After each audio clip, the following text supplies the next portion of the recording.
राना सनौला साहब, बिलावल भुट्टो जरदारी साहब आजकल ये बड़ा बुलंद उबांग तरीके से कह रहे हैं कि इंटरनेट को स्लो करके फायरवॉल लगा के आप पाकिस्तान जो है उसको आगे की तरफ नहीं ले जा सकते।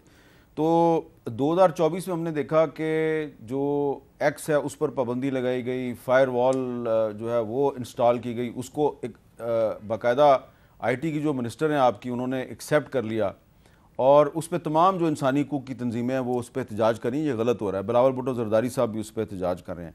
आप नहीं समझते कि अगर उड़ान पाकिस्तान प्रोग्राम जिसमें कि वहाँ पे दिखाया जा रहा था कि ई पाकिस्तान जो है, ई पाकिस्तान भी उसका एक अहम जुज़ है, तो आप इंटरनेट को स्लो करके और सोशल मीडिया पर पाबंदियाँ लगा के आप पाकिस्तान को शाहीन की तरह उड़ा नहीं सकते कोई भी।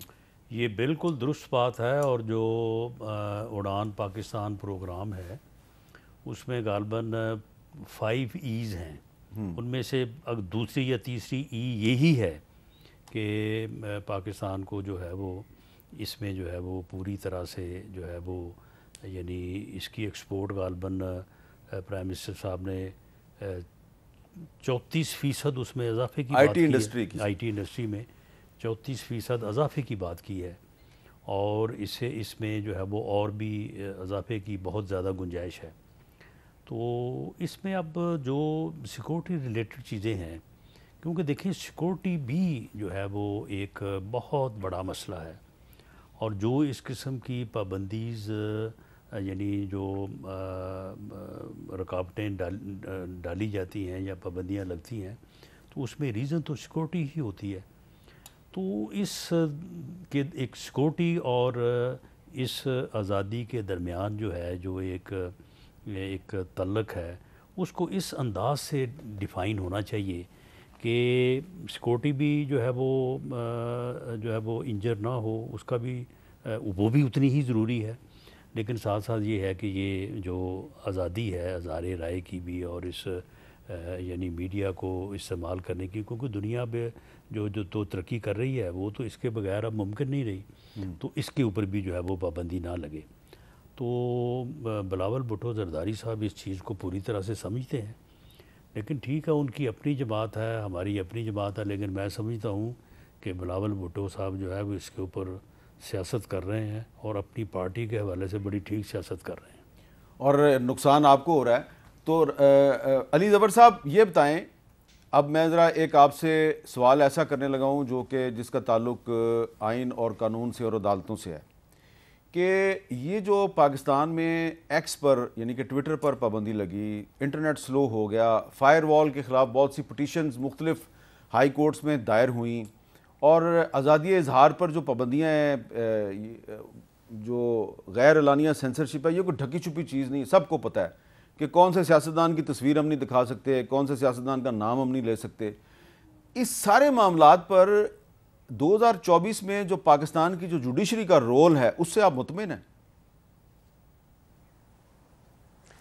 जी देखें, इसको अगर आप, जैसा मैंने पहले कहा था कि शायद ये साल जो 2024 का है ये बदतरीन फ़ैसले का, जो सुप्रीम कोर्ट ने सिंबल केस का फ़ैसला किया, बदतरीन फ़ैसले का वो एक साल गिना जाएगा। उसके अलावा मेरा ख्याल है कि बदतरीन आप कह सकते हैं कि प्रेस सेंसरशिप भी इस साल हुई, इंटरनेट स्लो हुआ। आप एक बहुत बड़ा कॉन्फ्लिक्ट देख लें, आप कहते हैं मुझे कि आप इस्लामाबाद पहुंच जाएं 4 घंटे में और मुझे साइकिल देते हैं चलाने के लिए, तो मैं कैसे इस 4 घंटे में पहुंच सकता हूं साइकिल के ऊपर चला के। तो ये इंटरनेट का यही कॉन्सेप्ट है। आप कहते हैं हम तरक्की करना चाहते हैं, इंटरनेट है, इंटरनेट की हम आईटी इंडस्ट्री को बड़ा फ़रोग देना चाहते हैं, लेकिन आप इंटरनेट नहीं देते। इसी तरह फ्रीडम ऑफ एक्सप्रेशन की बात करते हैं कि आइन में है, बुनियादी हक है, लेकिन आपकी कोई हिफाजत नहीं है, मीडिया की कोई प्रोटेक्शन नहीं है, अदालतें जो प्रोटेक्ट करने के लिए हैं मौजूद वो प्रोटेक्ट कर नहीं सकती, उनके हुक्म जो हैं वो माने नहीं जाते। मेरा ख्याल है हुआ ये, अगर आप इसको 2023 पे चले जाएं थोड़ी देर के लिए, तो कॉन्फ्लिक्ट वहाँ से शुरू हुआ हमारे अदालत में, जब काजी फाइसा साहब की रेफरेंस का मामला आ रहा था। तो आपने देखा कि जुडिशरी जो थी सुप्रीम कोर्ट में वो बट गई, डिवाइड हो गई, और उसके बाद वो ऐसी डिवीज़न हुई कि वो एक खतो खताबत शुरू हो गई आपस में।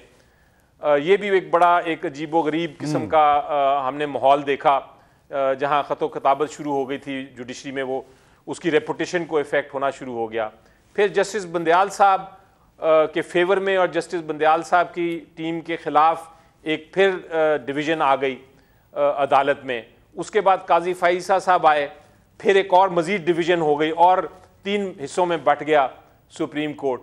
और आज भी हमने देखा कि अल्टीमेटली जब पार्लियामेंट ने 26 अमेंडमेंट आइन की पास की और बिल्कुल ही सुप्रीम कोर्ट को डिवाइड कर दिया एक आइनी बेंच में और एक नॉर्मल सुप्रीम कोर्ट में, तो 2024 में मेरा ख्याल है सुप्रीम कोर्ट की जो आज़ादी थी इस सारे मामले से, पार्लियामेंट की वजह से और अंदरूनी लड़ाई की वजह से उसको बहुत बड़ा धचका मिला है। और मेरा ख्याल है 2025 में ज़रूरी है कि अब किसी ना किसी तरह हम इन एशेज से हम वापस सुप्रीम कोर्ट को मजबूत करें।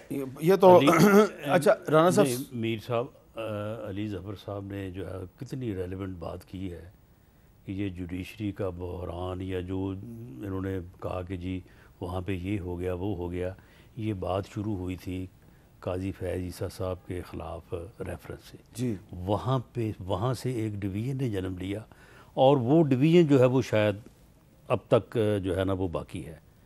वो रेफरेंस जो है वो डिवीज़न पैदा की थी उस रेफरेंस ने, जनरल फैज़ ने। तो बस फिर अब फिर 2019 में फिर खुद ही अली ज़फ़र साहब जो है ना इसके ऊपर जो है ना वो नहीं, लेकिन जो जनरल फैज़ ने जस्टिस शौकत अजीज़ सिद्दीकी के साथ नहीं, फैज़ जो है वो बज़ाते खुद एज DGI या DGC क्या वो रेफरेंस दायर कर सकता था? नहीं, वो तो किसको कहा, करवाया जाता है ना, किसको कहा? हुकूमत को कहा, वज़ीर आज़म ने रेफरेंस जो है वो भेजा, प्रेसिडेंट ने जो है वो सुप्रीम वो बिल्कुल ठीक है। लेकिन राना साहब सवाल ये है कि जो जनरल फैज़ फिर बात ये है कि अगर ये सारा उसी जो है वो उसी अमल का किया धरा है तो इसका फिर इल्ज़ाम हमारे ऊपर क्यों धरते हैं? नहीं, वो इसलिए कि आप पर इल्ज़ाम जो है वो उन्होंने नहीं लगाया।